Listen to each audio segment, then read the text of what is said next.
আসসালামু আলাইকুম ওয়া রাহমাতুল্লাহ। সাইবার সিকিউরিটি ক্যারিয়ার হিসেবে কেমন হতে পারে? সাইবার সিকিউরিটি ক্যারিয়ার গাইডলাইন আজকে আমি আলোচনা করব। যাদের আগ্রহ রয়েছে এই ফিল্ডে কাজ করার জন্য এবং এই ফিল্ডে আসার জন্য, তাদের জন্য আশা করা যায় এই ভিডিওটা অনেক কাজে লাগবে, হ্যাঁ? আর চা কফি খেতে আপনারা তো অনেক সময় ব্যয় করেন। আজকের ভিডিওটা সেই চা কফি খাওয়ার মতোই মনে করে নিয়ে ১০-১৫ মিনিট যদি আমার আলোচনাটা শোনেন, আশা করা যায় বেসিক যে কোয়েশ্চেন গুলো আপনাদের সাইবার সিকিউরিটি সম্পর্কে রয়েছে সেগুলোর পূর্ণাঙ্গ ধারণা পাবেন। তো আজকের এই ভিডিওটাতে আমার পরিচয়, আমি কখন পড়া শুরু করেছি, কাজ শুরু করেছি, বর্তমানে আমার পজিশন কি, কি শিখে আমি এই ফিল্ডে আসছিলাম, আপনারা যারা আসতে চাচ্ছেন এই ফিল্ডে আপনারা কি শিখবেন, এখানে বেতন কাঠামো কেমন, কেমন বেতন পাওয়া যায় এবং চাকরির বাজার বা মার্কেট সাইজ কেমন, টাইপিং স্পিড কত লাগবে, কোথায় সাইবার সিকিউরিটি শিখবেন ইত্যাদি বিষয়ের প্রশ্নগুলো দিব। যেমন যন্ত্রপাতি কি লাগবে, কি যন্ত্রপাতি লাগবে, সময় কতদিন দিতে হবে এখানে এবং পেশা হিসেবে এটা কেমন, এই সবগুলো বিষয়ের আলোচনায় আমরা ধাপে করব। চলুন শুরু করা যাক আমার পরিচয় দিয়ে। সো আমি হচ্ছি এমডি মেহেদী হাসান। আমি হচ্ছে ২০১৯ সালে সাইবার সিকিউরিটি পড়া শুরু করেছি। বর্তমানে আ আমার পজিশন ৪ নম্বর প্রশ্নের উত্তর দিই। বর্তমানে আমার পজিশন আমি হচ্ছি CISO অর্থাৎ চিফ ইনফরমেশন সিকিউরিটি অফিসার। বর্তমানে ১/১/২৬ এই তারিখ থেকে আমার এই পজিশনটা শুরু হয়েছে। মানে আজকে থেকে শুরু হয়েছে এটা। এর আগে আমি এর নিচের লেভেলে কাজ করতাম। সো আমি আ ১৯ সালে মানে ২০১৯ সালের শেষের দিকে ৬ মাসের পরের অংশে আরকি চিন্তাভাবনা করতেছিলাম কি করা যায়। ততদিনে আমি কিন্তু বিবিএ তে অনার্স ম্যানেজমেন্ট ডিপার্টমেন্টে ঢুকে গেছিলাম। ঠিক আছে? তো ম্যানেজমেন্টে ঢোকার পর বা ম্যানেজমেন্টে ঢোকার চিন্তাভাবনা করার সময় আমি বুঝতে পেরেছিলাম, আমি যেহেতু ইসলামিক অনুশাসন একটু ভালো করেই মানার চেষ্টা করি, যতটুকু আমার সাধ্যের সামর্থ্যের মধ্যে থাকে আমি তার সবটুকুই মানার চেষ্টা করি পূর্ণাঙ্গভাবে।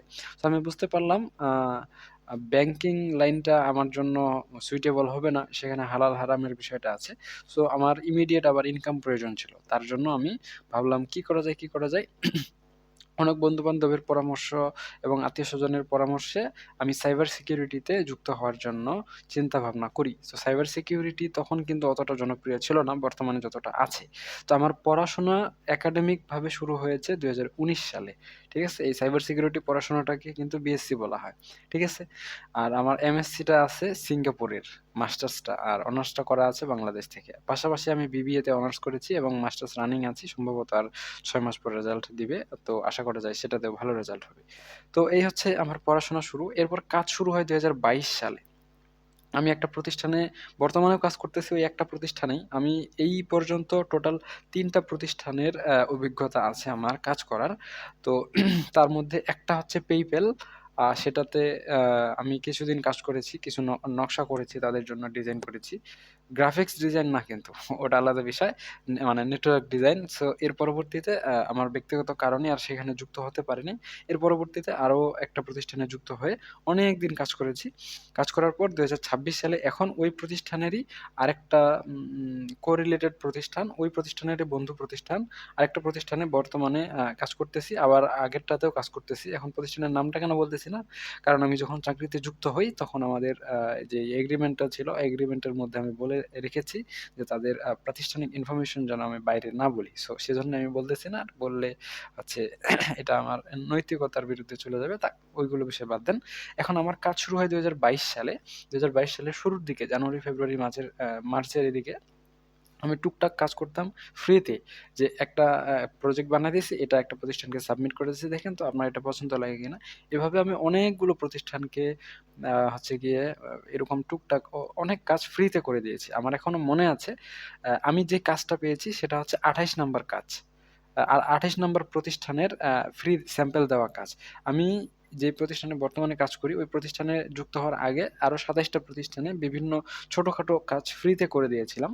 সো তারা মনে করেন আমাকে টাকা দিয়ে রাখবে, বেতন দিয়ে রাখবে কর্মী হিসেবে। এরকম মনে করেন রেসপন্স কেউই করেনি। ২৮ নম্বর জন করেছে। উনার কাছ থেকেই আমি ২০২২ সাল থেকে বর্তমান পর্যন্ত ২০২৬ সাল পর্যন্ত আছি এবং আমাদের এগ্রিমেন্ট অনুযায়ী আমি 2030 সাল পর্যন্ত নিশ্চিতভাবে থাকবো, যদি আরকি সুস্থ থাকি, বেঁচে থাকি। আর এরপরে আমার ইচ্ছা, চাইলে থাকতেও পারি, চাইলে নাও থাকতে পারি। বাই দ্য ওয়ে 2025 সাল পর্যন্ত কিন্তু আমার আগের এগ্রিমেন্টটা ছিল যে 25 সাল পর্যন্ত থাকতে হবে। এরপরে চাইলে থাকতে পারবো, চাইলে নাও থাকতে পারবো। সো এখন আবার নতুন করে এগ্রিমেন্ট হয়েছে, আগামী 30 সাল পর্যন্ত থাকবো। যাই হোক, পরেরটা পরে দেখা যাবে। সো এই হচ্ছে কাজ শুরু। কাজ শুরুর দিকে আমি বেতন একদমই পাইনি। আমার যতটুকু মনে পড়ে, আমি যখন স্থায়ীভাবে কোম্পানিতে যুক্ত হয়েছিলাম, ১ম মাসে কোনো বেতনই দেয়নি। ২য় মাসে তাও কোনো বেতন দেয়নি। ৩য় মাসেও বেতন দেয়নি। সম্মানী হিসেবে ৳৪০০ দিছে মাত্র। তারপরের মাসে সম্ভবত ৳৬০০ দিছে।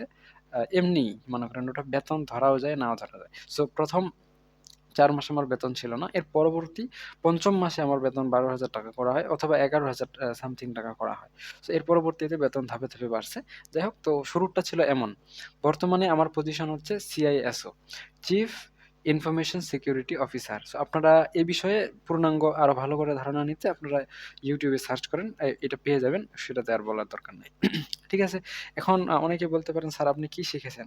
তো আমি যখন এন্ট্রি নিয়েছিলাম, আমি যখন চিন্তা ভাবনা করতেছিলাম ২০১৮ সালে, ১৯ সালে, তো তখন আমার মাথায় ছিল যে আমাকে কোডিং শিখতে হবে। সো কোডিং এর জন্য আমি জাভাস্ক্রিপ্ট এবং পাইথন শিখেছিলাম। এছাড়াও অন্যান্য অনেক বিষয় শিখেছিলাম। ছোটখাটো বিষয় সেগুলো ছিল। আমার মেইন বিষয় ছিল, সবচেয়ে বেশি আমি কিন্তু জাভাস্ক্রিপ্ট শিখেছি, এরপরে পাইথন। ঠিক আছে? এই ২ টাই। তো এই এতটুকুই লার্নিং। পাশাপাশি অনেক কিছু শিখেছিলাম। ছোটখাটো বিষয়গুলো তো আর বলার কোনো ইয়া রাখে না। আপনি যদি এই ফিল্ডে আছেন বা আসবেন, তাহলে আপনারা এমনিতেই বুঝতে পারবেন কি শিখতে হবে। এখন আপনি কি শিখবেন? এখন আমি যেভাবে পাইথন আর জাভাস্ক্রিপ্ট শিখে যুক্ত হয়েছিলাম, আপনি কিন্তু সেভাবে যুক্ত হতে পারবেন না। কারণ আমার বেলায় তখন কিন্তু এই সাইবার থ্রেট গুলো কম ছিল। এখন কিন্তু সাইবার থ্রেট অনেক বেশি। বুঝতে পেরেছেন? সাইবার ক্রাইমের পরিমাণও বেশি, এবং সাইবার ক্রাইমগুলোও অনেক শক্তিশালীভাবে করা হয়, এবং অনেক আ মানে জটিলতা এখানে কাজ করে। সো আপনি শুধু পাইথন, জাভাস্ক্রিপ্ট শিখে এখন যুক্ত হতে পারবেন না। ছোটখাটো কাজ হয়তোবা পাইতেও পারেন। আশা করা ধারণা করছি যে পারবেন না। সো এর জন্য আপনাকে কি শিখতে হবে তাহলে? আপনি জাস্ট আ যেকোনো একটা প্রতিষ্ঠানে যুক্ত হয়ে যান। অথবা যেকোনো প্রতিষ্ঠানের ভিডিও দেখা শুরু করেন টানা, যে আপনাকে কন্টিনিউয়াস গাইড করতে পারবে। সো ৬ মাস ক্লাস করলে আপনি বুঝতে পারবেন কি শেখার দরকার আর কি শেখার দরকার নাই। বাই দ্য ওয়ে, কি শিখবেন আর কি শিখবেন না, এটা কিন্তু একটা বিস্তর মানে বিষয়, প্রশ্নের উত্তর। ফর এক্সাম্পল, আপনি যদি আমাকে বলেন, আমি এই ৯ নাম্বার প্রশ্নটা আগে স্কিপ করে বলে দিচ্ছি। অনেকেই, আমি কিন্তু আমার সহকর্মী নেওয়ার জন্য আপনাদের সার্কুলার দিয়েছিলাম একটা। সো অনেকেই আমাকে মেসেজ করেছে এভাবে যে, "স্যার আমার টাইপিং স্পিড হচ্ছে মিনিটে ৪০ টা শব্দ। বাংলা হচ্ছে ২০ টা শব্দ। তো আমাকে কি নেওয়া যাবে?" এখন ঘটনা হচ্ছে, দেখেন, টাইপিং স্পিডটা অতটাও ম্যাটার করে না। আপনি যদি আমার টোকেন গুলো ট্রেইন করতে পারেন, তো আপনার টাইপিং স্পিড, এটা আমার কাছে ম্যাটার না। আমার কাছে বলতে কোনো প্রতিষ্ঠানের কাছে ম্যাটার না। আপনি স্বাভাবিকভাবে একজন ব্যক্তি ১ মাস কম্পিউটার মনে করেন আপনি একবারও কম্পিউটার চালাননি, একবারও ল্যাপটপ চালাননি। আপনি ১ মাস ধরে টাইপ করতেছেন। এই ১ মাস ধরে টাইপ শিখতেছেন। সো ১ মাস টাইপ করার পর আপনার হাতের সাধারণ দক্ষতা যতটুকু, এতটুকু টাইপিং স্পিড হলেই হবে। আর কি শিখবেন, কি শিখবেন না, সবকিছু শেখার দরকার নাই। আমি এখন কিন্তু CISO হয়ে গেছি। আমি এখনো সবকিছু জানি না আমার প্রতিষ্ঠানের। অথচ মেইন বিষয়গুলোকে আমি নিজেই ডিল করতেছি। সো এটাই হচ্ছে বিষয়। অনেকে মনে করেন যে সব শিখবেন। একদম সোশ্যাল মিডিয়া ম্যানেজমেন্ট, তারপরে গ্রাফিক্স ডিজাইন, হ্যাঁ? তারপরে হচ্ছে ব্রুট ফোর্সিং, তারপরে আরো অন্যান্য ভেরিয়েবল, বাগ ফিক্সিং যা আছে একদম, আরেকটা কি যেন বলে? ওই যে রেস্কিউ সেক্টরে, মানে সবগুলো সেক্টরে আপনারা কাজ করতে চাচ্ছেন। সো বিষয়টা এমন না। তো সবকিছু জানার প্রয়োজন নাই। আপনি যেকোনো ১ টা ২ টা বিষয় জানবেন। গ্রাউন্ড লেভেলে আপনাকে জানতে হবে যে কি, কি সাধারণত শিখতে হয়। যেমন মনে করেন ১০ টা জিনিস শিখতে হয়, তার মধ্যে আপনি ওইখানকার মধ্যে ২ টা বা ৩ টা জিনিস শিখে নিবেন। বাকি বিষয়গুলো সম্পর্কে ধারণা রাখবেন। সবকিছু শেখা কিন্তু বুদ্ধিমানের কাজ না। আর এভাবে শিখতে গেলে আপনি কিন্তু ক্লান্ত হয়ে যাবেন। সবকিছু শেখা আপনার দরকার নাই। ফর এক্সাম্পল, আমি আমারটা দিয়ে আপনাদের বুঝাই। আমি কিন্তু পাইথন আর জাভাস্ক্রিপ্ট মূলত এই ২ টার উপর ভর করেই আমার কাজে, পেশায় যুক্ত হয়েছিলাম। এরপরে আমি বুঝতে পারলাম যে আমি ২ টাই একসাথে নিয়ন্ত্রণ করতে পারতেছি না। আর আমি একজন সহকর্মী তখন হায়ার করে নেই। সো তাকে আমি দায়িত্ব দিই যে সে যেন পাইথনের বিষয়টাকে দেখে ভালো করে, পাইথন রিলেটেড যে প্রবলেম গুলো থাকবে এবং যে সলিউশন গুলো করা যাবে, সে যেন সেই বিষয়গুলো দেখে, আর আমি যেন শুধুমাত্র জাভাস্ক্রিপ্ট এর বিষয়টা দেখি। এবং এটা যেন শুধুমাত্র ওয়েবসাইট কেন্দ্রিক হয়। সর্বপ্রথম কিন্তু আমরা ওয়েবসাইট এবং অ্যাপ ২ টারই বিষয় একসাথে দেখছিলাম। এখন শুধু ওয়েবসাইট দেখতেছি। মানে অ্যাপটা বাদ দিয়ে দিছি। এমন না যে আমরা অ্যাপটা পারবো না। পারবো, কিন্তু সেটা আমার সামর্থ্যের বাইরে হয়ে যাবে। আর সেটাও যদি আমি করতে যাই তাহলে আমার প্রমোশনটা এত সহজে হবে না। আমাকে যেকোনো একটা বিষয়ে দক্ষ হতে হবে। স্পেশাল আ নলেজ থাকতে হবে। সো আপনি কি শিখবেন আর কি শিখবেন না, এটা সবার ১ম এ ডিসিশন নেন। আচ্ছা, সবার জন্য গুরুত্বপূর্ণ প্রশ্ন হচ্ছে, স্যার আপনি যে এই ফিল্ডের কথা বলতেছেন এখানে বেতন কেমন? বেতন কেমন বলতে আ এটা নির্ভর করে আপনি কি কাজ করছেন এবং আপনি কি রোল প্লে করছেন সেটার উপর। ফর এক্সাম্পল, আমাদের প্রতিষ্ঠানে সেরা ৩ জন ব্যক্তি যাদের ক্ষমতা, আমি যদি সিরিয়াল করি, তো আমি অনেস্টলি বলতেছি, হ্যাঁ? ক্ষমতার দিক দিয়ে, পাওয়ারের দিক দিয়ে আমাদের প্রতিষ্ঠানে আ আ আমরা এই মুহূর্তে ৬৬ জন কিন্তু আছি। আমাদের টিমে শুধু সাইবার সিকিউরিটি অংশে। ঠিক আছে? তো ক্ষমতার দিক দিয়ে, পাওয়ারের দিক দিয়ে সবথেকে বেশি ক্ষমতা আমার। কারণ আমি আমার সিদ্ধান্তই চূড়ান্ত সিদ্ধান্ত হবে। অন্য কারো মানে আমি নিবো, মানে তাদের বিষয়গুলো দেখবো আমি, সাজেশনগুলো বিবেচনা করে, কিন্তু আমারটাই চূড়ান্ত সিদ্ধান্ত হবে। মানে পাওয়ারের ১ নাম্বার পজিশনে আমি আছি। ২ নম্বরে আমার অ্যাসিস্ট্যান্ট আছে যাকে আমি ম্যানেজার বলি। এখন যদিও পোস্টের নাম চেঞ্জ হয়ে গেছে। আমারও নাম, মানে আমারও পদবি চেঞ্জ হয়ে গেছে, যাই হোক। এরপরে হচ্ছে তার অ্যাসিস্ট্যান্ট, ম্যানেজারের অ্যাসিস্ট্যান্ট। এই ৩ জন হচ্ছি আমরা আমাদের প্রতিষ্ঠানের সবচেয়ে পাওয়ারফুল ব্যক্তি। আর মানির দিক থেকে বা সেলারির দিক থেকে সবথেকে বেশি বেতন কে পায় জানেন? আপনি বলতে পারেন, স্যার আপনার যেহেতু সবথেকে বেশি পাওয়ার, সেলারি আপনিই বেশি পান। বিষয়টা এমন নয়। আমাদের প্রতিষ্ঠানের ক্ষমতার দিক থেকে ২য় পজিশনে যে ব্যক্তি আছে, মানে আমার অ্যাসিস্ট্যান্ট, যাকে আমি এতদিন ম্যানেজার বলতাম, এখন পোস্ট চেঞ্জ হয়ে গেছে। তো মানির দিক থেকে বা সেলারির দিক থেকে সে ১ নাম্বার পজিশনে আছে। আমাদের প্রতিষ্ঠানে সবচেয়ে বেশি বেতন পায় সে। তার বেতন আমি বলে দিচ্ছি, কোনো সমস্যা নাই। কিন্তু আ আমারটা বলব না। যাই হোক, এর পরবর্তীতে তার অ্যাসিস্ট্যান্ট সে ২ নম্বর অবস্থানে আছে। সেলারির দিক থেকে সে আমার থেকেও বেশি। সো তার হচ্ছে আ সে ২ নাম্বার পজিশনে আছে। এরপরে আমি ৩ নাম্বারে আছি। সো আমার পরের বাকি যতগুলো সদস্য আছে তাদের বেতন আমার থেকেও কম। সো আমি পাওয়ারফুল সবথেকে হওয়ার পরও আমার বেতন কিন্তু সবথেকে বেশি না। এখন এটার কারণ হচ্ছে কি, যে কে কি কাজ করে? আমি যা কাজ করি আমাকে আমার কোয়ালিফিকেশন অনুযায়ী বেতন দেওয়া হয়। সে যা কাজ করে তাকে তার বেতন অনুযায়ী, কোয়ালিফিকেশন অনুযায়ী বেতন দেওয়া হয়। তারপরে যে কাজ করে তাকে তার কোয়ালিফিকেশন অনুযায়ী কাজ দেয়। তো আমার কোয়ালিফিকেশন এবং আমার কাজের পরিধি, যেগুলো আমি যে কাজগুলো করি, তো ওইটার উপর বেস করে আমার বেতন ঠিক আছে। ঠিক আছে? এবং ম্যানেজার যে কাজ করে কিন্তু আমার থেকে বেশি কাজ করে। কিন্তু আমি হচ্ছে সিদ্ধান্ত গ্রহণের বিষয়গুলোকে আরো বেশি ভালোভাবে দেখি। সো এই হচ্ছে বিষয়। এটা বিষয়ে আপনার বোঝার দরকার নাই। সো আমরা একদম খুব ভালো প্রতিষ্ঠানে কাজ করতেছি বিষয়টা এমন না। তবে আমাদের প্রতিষ্ঠানটা ১ম সারির প্রতিষ্ঠানগুলোর মধ্যে একটা। ঠিক আছে? ৮ম প্রশ্ন আপনাদের যে, স্যার চাকরির বাজার বা মার্কেট সাইজ কেমন? সো এটার চাকরির বাজার বা মার্কেট সাইজ হচ্ছে হিউজ। হিউজ মানে হিউজ। মনে করেন ১০০ জন আমাদের কর্মী লাগবে। আমাদের না, সারা বাংলাদেশে ১০০ জন কর্মী লাগবে। তো সেই হিসেবে সর্বোচ্চ যদি আপনি হিসাব করেন, ধরে নিতে পারেন যে ৮০ জন কর্মী বাংলাদেশে আছে, বাকি ২০ জন নাই। ঠিক আছে? এই ৮০ জনের মধ্যে ৩০ জন হচ্ছে হায়ার করা। বুঝতে পেরেছেন? মানে অন্য দেশ থেকে আসছে। আর বাকি ৫০ জন হচ্ছে আমাদের দেশের। সো টোটাল কর্মী লাগবে ১০০ জন। আমাদের দেশে আছে ৫০ জন। আরো ৫০ টা সিট খালি, যার মধ্যে ৩০ টা বিদেশীরা নিয়ে নিয়েছে। বাকি ২০ টা সিট এখনো খালি আছে। মানে সাইবার সিকিউরিটিতে সিটের অভাব নাই। তবে আপনাকে কাজ শিখতে হবে। আপনি যদি কাজ না জানেন তাহলে তো আপনি কোথাও চান্স পাবেন না, বা কোথাও আ ওইভাবে সুবিধাজনক অবস্থান তৈরি করতে পারবেন না। টাইপিং স্পিড তো বলেছি, দরকার নাই। এটা নরমাল হইলেই যথেষ্ট। এখন অনেকেরই প্রশ্ন, কোথায় পড়বেন? কোথায় শিখবেন? কোথায় শিখবেন? এটার একদম আমার মনে হয়, আমি যে তথ্যগুলো আপনাদের শেয়ার করতেছি এটা শুধু আমার নলেজের উপর বেস করে, এবং আমি সবকিছু জানি না। আমি আবারও বলতেছি, আমি সবকিছু জানি না। আমি যেগুলো জানি সেগুলোর মধ্যে বলতেছি। আর আমার তো সবকিছু জানার দরকারও নাই। আমি যতগুলো জানি এগুলোর উপর বেস করে আপনাদের একটা ধারণা দিতে পারি। সো কোথায় শিখবেন? এই প্রশ্নের উত্তর হচ্ছে, আপনারা ড্যাফোডিল ইউনিভার্সিটির নাম শুনেছেন হয়তোবা। Daffodil university. সো এটাতে শিখতে পারেন। এটাই আমার মনে হয় যে সার্টিফিকেট সহ শেখার জন্য একটা উত্তম বিকল্প আপনাদের জন্য হতে পারে। এখন এটা যদি মনে করেন আপনি স্কিপ করতে চান, এখানে কিন্তু অনেক টাকা খরচ হয় শিখতে, হ্যাঁ? তো এখানে সন্ধ্যাকালীন কোর্স আছে, অন্যান্য আরো বিভিন্ন কোর্স আছে। আপনারা এখান থেকে সার্টিফিকেট সহ অথেন্টিক ভাবে শিখতে চাইলে এখানে শিখতে পারেন। আর যদি না শিখতে চান তাহলে ঝংকার মাহবুব নামে একজন আছে, YouTube এ সার্চ করলে পেয়ে যাবেন। একটা চ্যানেল আছে। সেই চ্যানেলের ভিডিও দেখেন, এখান থেকেও শিখতে পারবেন। আর আরেকটা আছে, আলামিন আ উম কি যেন নাম? আলামিন প্রো মনে হয়। আগে ওই চ্যানেলের নাম ছিল প্রোকোডার বিডি। আমি যখন শিখেছিলাম তখন ওটার নাম ছিল প্রোকোডার বিডি। এখন হচ্ছে আলামিন ভাই বা এই টাইপের হচ্ছে নাম মনে হয় দিছে। সো আপনারা সেই চ্যানেলটাও ফলো করতে পারেন। সে আপনাকে ভালো করে শিখাই দিবে। মানে সাইবার সিকিউরিটি শিখাবে না, সাইবার সিকিউরিটির যে ফান্ডামেন্টাল বিষয়গুলো রয়েছে সেগুলো আপনি তার চ্যানেল থেকে, তার পেইড কোর্স থেকে ইত্যাদি, ইত্যাদি থেকে শিখতে পারবেন। ঠিক আছে? আমি কিন্তু ফ্রিতে শিখেছি এগুলো। ঝংকার মাহবুব এবং প্রকোটার বিডি ২ টা জায়গা থেকে। ঠিক আছে? ইত্যাদি, ইত্যাদি আরো অনেক কিছু লাগবে। এত কিছু তো একসাথে বিস্তারিত আলোচনা করতে গেলে ভিডিওটা লম্বা হবে। এখন আরো প্রশ্ন হচ্ছে, স্যার কি, কি যন্ত্রপাতি লাগবে? যন্ত্রপাতি আপনার জন্য একটা স্মার্টফোন বা মোবাইল লাগবে, প্লাস সেটাতে ইন্টারনেট কানেকশন লাগবে। ঠিক আছে?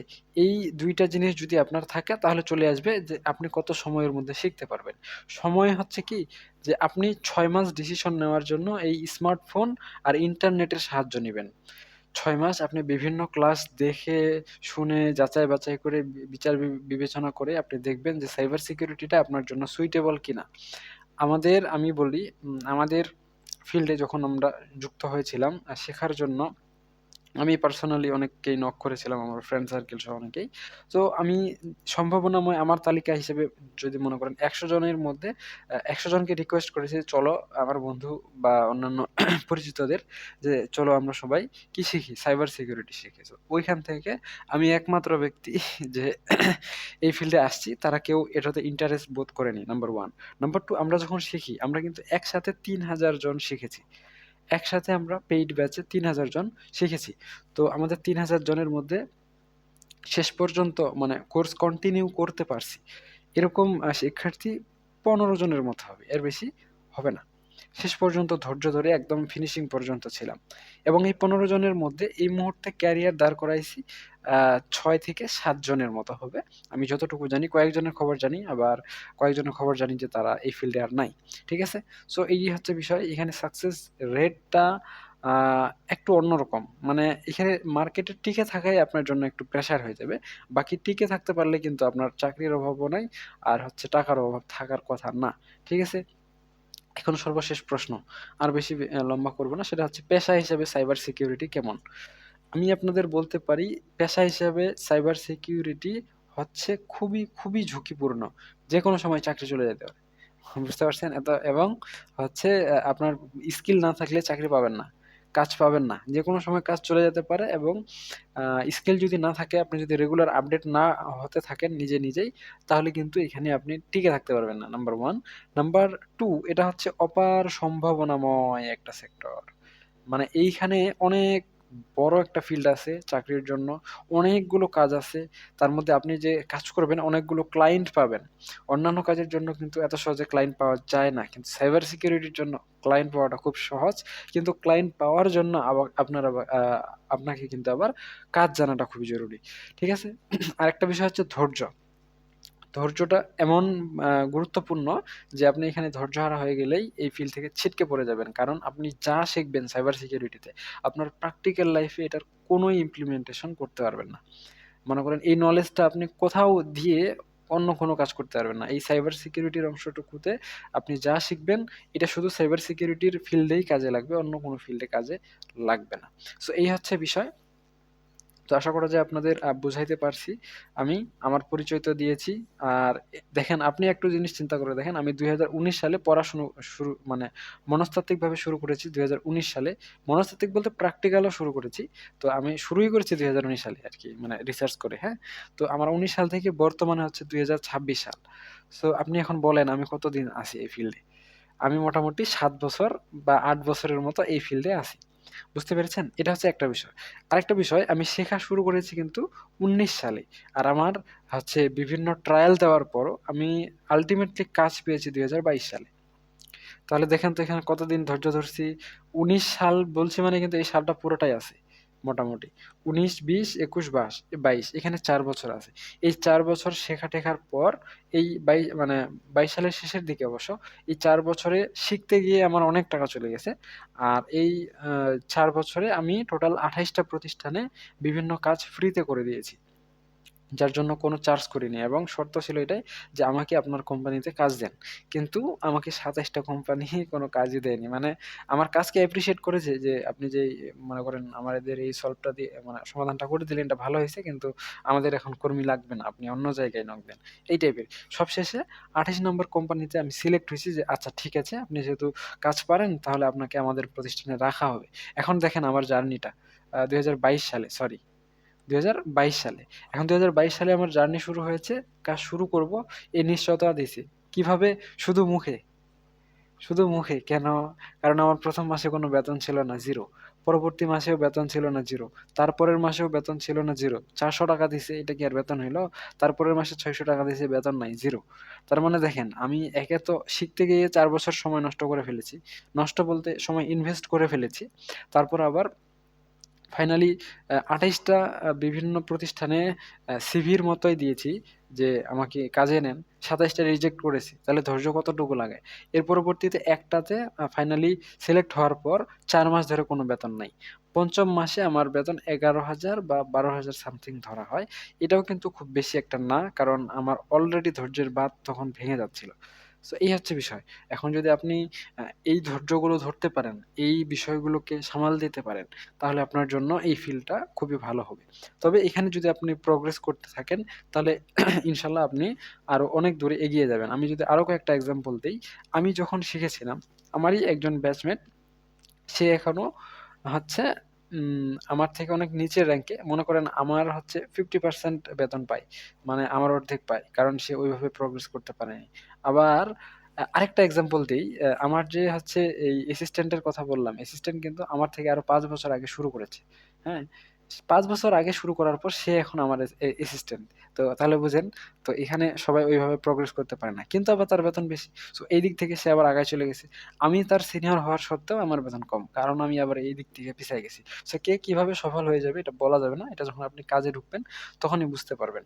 ঠিক আছে? আর প্রস্তুতি কিভাবে নিবেন এই বিষয়ে আরেকটা ধারণা আপনাদের দিয়ে দিই। সেটা হচ্ছে দেখেন, প্রস্তুতি অনেক কিছু নেওয়ার দরকার নাই।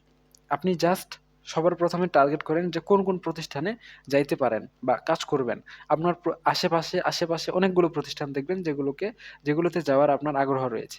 এখন আপনি একটা প্রতিষ্ঠান ১ম এ সিলেক্ট করবেন। আমি কিন্তু ২৮ টা একবারে সিলেক্ট করে দিয়ে দিইনি। একটা করে দিয়েছি।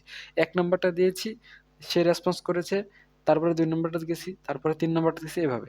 একসাথে সবগুলোতে গেলে তো আবার কোনটাই হবে না। মানে সর্বাঙ্গে ব্যথা ওষুধ দেবো কথা, ওই টাইপের সমস্যা হয়ে যাবে। ঠিক আছে? ১ম এ একটা প্রতিষ্ঠান টার্গেট করেন যে এই প্রতিষ্ঠানে আপনি কাজ করবেন। এখন ওই প্রতিষ্ঠানে সাইবার সিকিউরিটি এজেন্ট হিসেবে কাজ করার জন্য মিনিমাম একদম লো লেভেলের কাজ কি আছে? যেই কাজগুলোকে আম হচ্ছে তারা দিয়ে থাকে। একটা মনে করেন কোম্পানি, মনে করেন স্কয়ার কোম্পানিতে একজন সাইবার সিকিউরিটির আ লোক দরকার। এখন ১ম এ তো অনেক বড় অফিসিয়াল আপনি তো সিআইএসও হতে পারবেন না। তাহলে কি করতে হবে? সিসও হতে পারবেন না। তাহলে একদম লো লেভেলের যে কর্মী আছে সে কি কাজ করে? তাকে দিয়ে কি কাজ করানো হবে ওই প্রতিষ্ঠানে? আপনি জাস্ট ওইটা শিখে নেন, শেষ। ওইটা শিখে নিলে কি হয়ে যাবে? আপনি ওই প্রতিষ্ঠানে এন্টার হয়ে গেলেন। যে এখন আমি এই প্রতিষ্ঠানের কি একজন সদস্য বা কর্মী। এখন আপনি কর্মী হওয়ার পর কিছুদিন কাজ করার পর ২-৩ মাস কাজ করার পর ৩-৪ মাস কাজ করার পর বুঝে যাবেন যে প্রতিষ্ঠানে আরো কি কাজ আছে এবং আপনার থেকে উচ্চপদস্থ পোস্ট কোনগুলো আছে।